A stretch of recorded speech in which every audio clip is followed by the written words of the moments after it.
Alors, vous nous parlez d'exemples inspirants ailleurs. En fait, je vous dirais que je parle un peu de réinventer la démocratie. J'ai Bon, la chance. Petit sujet. Oui, mais je trouve ça intéressant parce que j'ai la chance d'être commissaire à l'Office. Donc, d'avoir pu regarder de premier plan comment se fait l'interaction avec les citoyens. Et j'ai eu aussi la chance de travailler sur des projets super intéressants et atypiques, donc des consultations en amont, Louise en parlait hier, des consultations qui vont mener éventuellement à des politiques publiques ou des consultations qui vont mener à des festivités, à du design citoyen, je dirais, de façon générale, du design citoyen de nos politiques publiques. Je suis contente de parler à ce moment-ci parce que, attendez, où est mon petit truc, oui, parce que au fond, dans la vraie vie, dans mon métier de tous les jours, quand je suis pas à l'office, on travaille beaucoup à se poser la question comment est-ce qu'on peut stimuler les processus de co-construction, comment on peut stimuler les processus de co-construction, comment on peut mettre les citoyens et les gens de divers milieux ensemble pour voir comment on peut améliorer le bien-être collectif. Donc, c'est sûr qu'Internet et les nouvelles technologies agissent sur nos comportements, sur la façon dont on se voit, sur la façon dont on voit la société. C'est sûr que plusieurs technologies, je vais voir si ça marche, oui, c'est ça. Donc, pardon, excusez-moi, je reviens. Je vais vous présenter, au fond, en 5-6 points rapidement ce que je veux faire.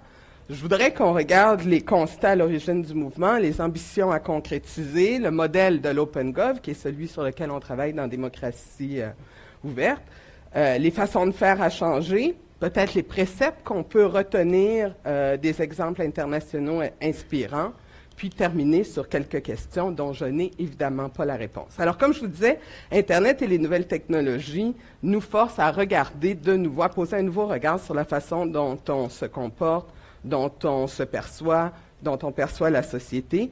Et la question qui se posait à moi, c'était comment on peut profiter de ce potentiel-là pour promouvoir et favoriser la participation citoyenne à l'établissement des politiques publiques.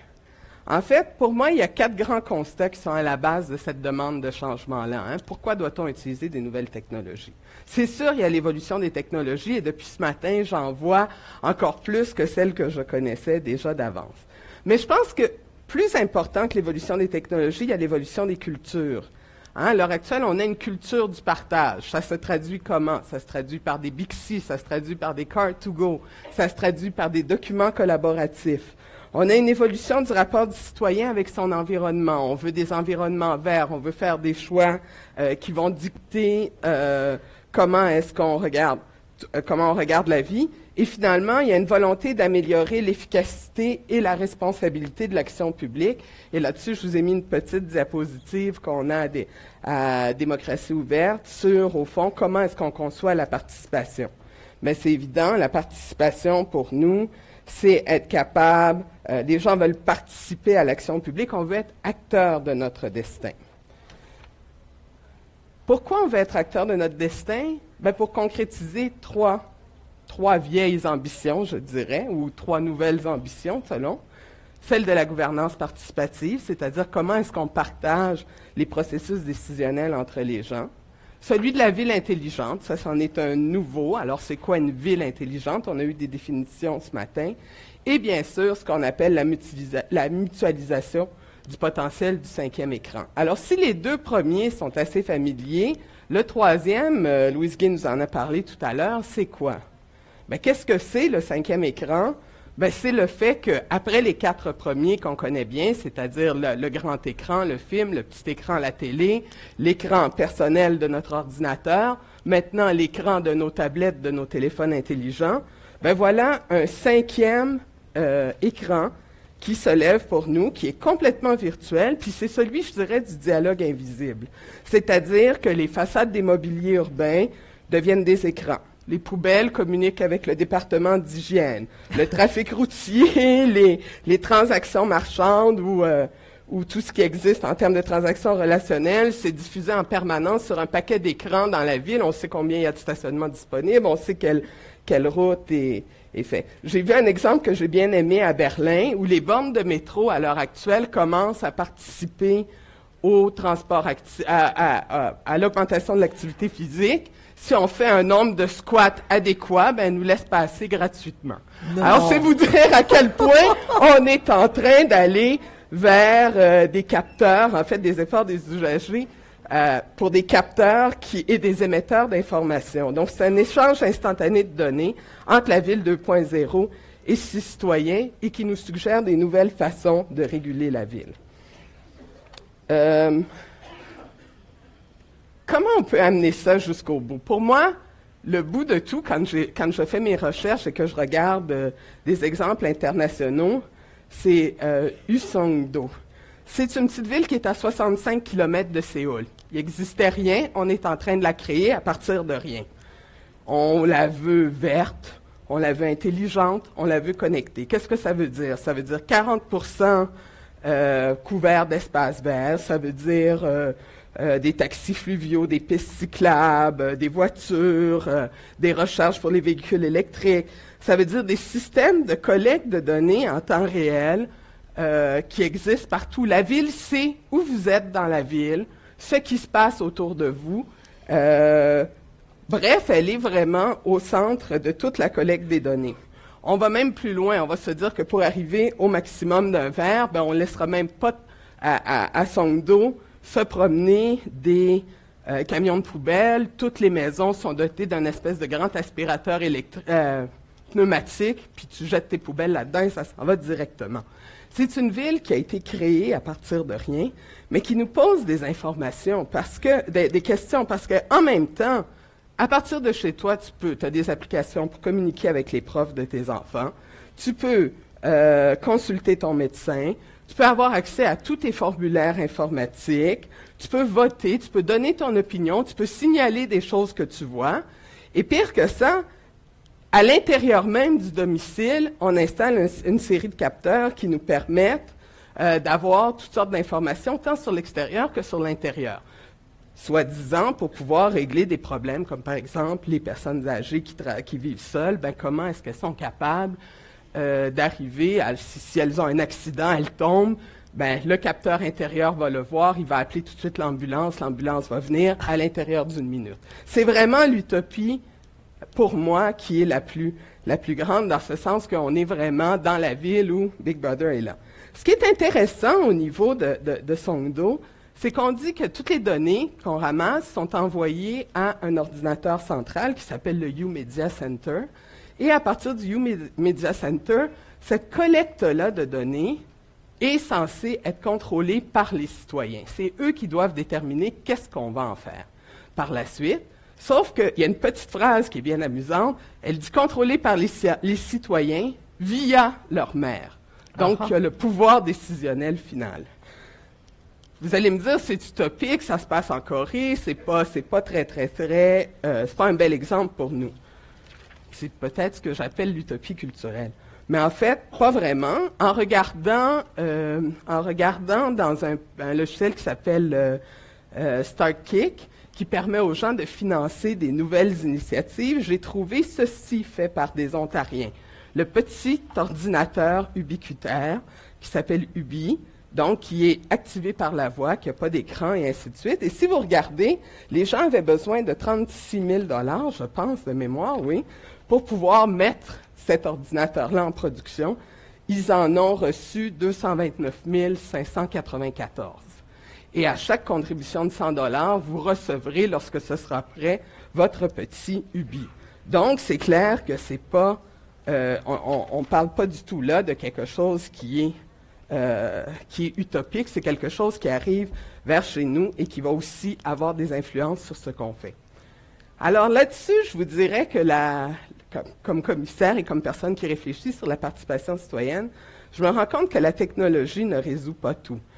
Bernard Stiegler, le philosophe, dit « Les technologies sont à la fois le remède et le poison. Selon ce qu'on va en faire, elles peuvent créer de la valeur ou elles peuvent aussi en détruire la façon dont on va l'organiser. » Et le rôle des acteurs publics, éventuellement de la consultation publique, c'est de contribuer à ce qu'elle crée plus de valeur qu'elle n'en détruise. Ça veut dire qu'il faut qu'on change des façons de faire. Je vous ai présenté, vous les avez vues en différentes données, le modèle de l'OpenGov, qui pour nous est une nouvelle façon de faire. Vous les avez vus en morceaux ce matin. Diane Mercier les a présentés. Hier, on a parlé des données ouvertes. C'est sûr qu'il faut qu'il y ait des données ouvertes. Mais au-delà de l'ouverture des données, on n'avance pas comme société si on n'est pas capable de mettre une certaine pédagogie, de mettre de la traduction culturelle à l'ouverture de ces données-là. Mais c'est la base de tout, c'est de voir comment est-ce qu'on est capable de généraliser l'utilisation des données. À partir de là, on a l'espace de collaboration que vous voyez en rouge, donc qui va être les façons de briser les silos, de travailler ensemble, et ça s'adresse plus à l'appareil public, et la partie en verte, qui est la partie qu'on appelle la participation, donc la participation du public, co-construire les politiques publiques, faire avancer les choses. Qu'est-ce que ça veut dire faire ça? Ça veut dire qu'il nous faut changer certaines façons de faire. La première, c'est d'organiser l'information du point de vue de l'usager. Un des beaux exemples qu'on a eu, c'est celui du plan numérique de la ville de New York sous le maire Bloomberg, où on parlait notamment, où on avait un peu changé la façon dont on apportait l'information. C'était pas de dire simplement, voilà l'information, mais quand vous entriez sur le portail de la ville, ça disait, qu'est-ce que vous avez à nous dire aujourd'hui ou qu'est-ce qu'on peut faire pour vous? Donc, on transpose un peu le paradigme de pousser l'information vers la mettre d'une façon qui est accessible et intéressante pour le citoyen. La même chose, il faut être capable, pour pouvoir, et tout à l'heure on en parlait, il faut être capable pour pouvoir changer nos façons de faire puis atteindre des méthodes plus collaboratives, de permettre l'itération des idées, des pensées, des objets. Pour moi, un des beaux exemples, c'est le Apps for Democracy qui a commencé à Washington, où on se disait qu'est-ce qu'on peut faire avec les données que la ville de Washington a, des taux de criminalité à l'état des routes, et d'aller un petit peu plus loin et de se dire est-ce que ça peut être un moteur d'innovation. En 6 jours, ils ont annoncé ce concours, ils ont décidé de faire un concours. En 6 jours, ils ont annoncé ce concours à travers les médias sociaux. Après ça, ils ont donné 30 jours aux gens pour venir avec des idées. Qu'est-ce qu'on pourrait faire avec ces applications-là? Et il y avait un prix, il y avait des prix qui totalisaient à peu près 50 000. On dit que Apps for Democracy a créé 2,3 millions de valeurs, quelque chose qui normalement aurait pris 2 ans a pris 30 jours, et ça a permis à des gens de participer. Donc, il y a la notion de dire, effectivement, on peut essayer des choses, et ensuite, on peut voir comment est-ce que librement elles peuvent être améliorées. Mais ce qui me paraît, pour moi, comme commissaire, le plus intéressant, c'est des choses que j'ai vues autour de... Alors, vous avez ici le site, pour ceux qui ne le connaissent pas, que j'ai vu autour de la 27e région en France, qui en fait est une initiative qui est partie de l'idée de comment on peut, dans le territoire numérique, plus faire participer les régions, et qui amène une façon de voir une nouvelle façon de voir la participation du public aux communications autour de 3 étapes. Première étape qui est une étape d'immersion, c'est-à-dire qu'on ne peut pas faire l'économie parce qu'on a des technologies d'aller voir les gens, voir la réalité telle qu'elle se vit au quotidien et d'essayer de comprendre les points de vue des parties. Après ça, on peut mettre des gens de différents types de métiers, que ce soit des designers, des ingénieurs, des politiciens. Bref, on peut les mailler dans l'idée de faire un prototype de solution pour le problème qui a été identifié.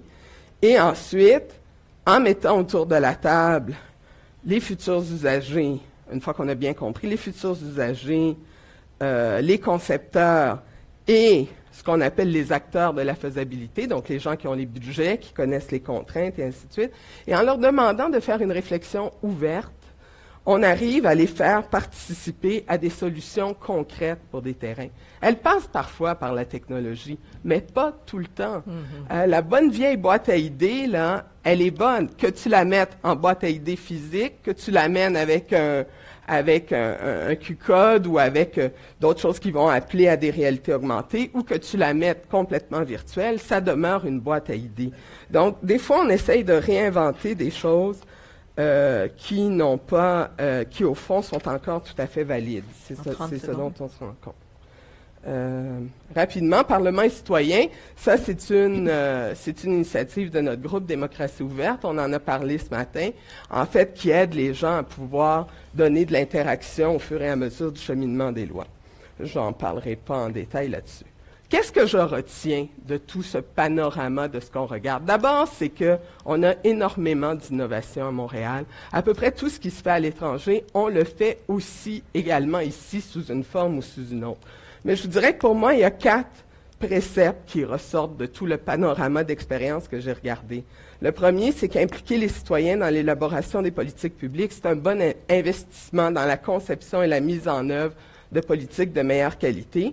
Puis c'est aussi un élément important de bonne gouvernance. Je pense que l'exemple qu'on nous donnait tout à l'heure des budgets participatifs en est un. C'est-à-dire que ça contribue à l'éducation du citoyen et ça lui permet de s'identifier au résultat final.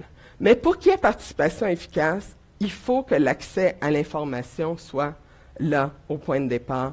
Le maillage entre les différents acteurs, c'est indispensable. Et finalement, la participation du public doit être une relation qui repose sur le partenariat, donc la confiance. Il faut qu'on élimine un peu la méfiance qu'il y a parfois des administrations publiques envers la société civile et vice-versa. Il faut que les gens comprennent qu'on a besoin des deux parties. Mais surtout, je vous dirais, et c'est mon troisième constat, c'est que les obstacles à une plus large participation citoyenne au processus en général décisionnel, c'est à la fois d'ordre culturel, organisationnel, constitutionnel, mais vraiment pas seulement technologique. Si on pense que amener la technologie, c'est la panacée, on se trompe parce que effectivement, il y a toute la question du rapport qu'on peut avoir avec l'administration et l'autorité. Il y a la façon dont sont constituées nos lois, dont se déclinent nos processus décisionnels qu'il faut questionner. Puis il y a définitivement la question comment est-ce qu'on organise, comment est-ce qu'on sépare les voix individuelles des voix collectives. C'est une question importante.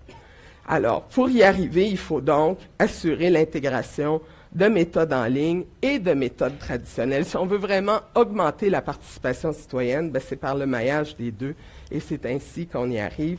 Surtout que il ne faut pas oublier qu'on travaille dans un contexte où, et Piero Pellado le disait hier, on a 600 000 analphabètes au Québec, on a 33 % de la population qui a des difficultés de lecture, mais qui sont vraiment fondamentales dans le sens qu'ils ont de la difficulté à faire le lien entre ce qu'ils lisent et les mots et les concepts qui vont avec. Donc, il faut trouver des façons vraiment claires et simples d'imager les choses.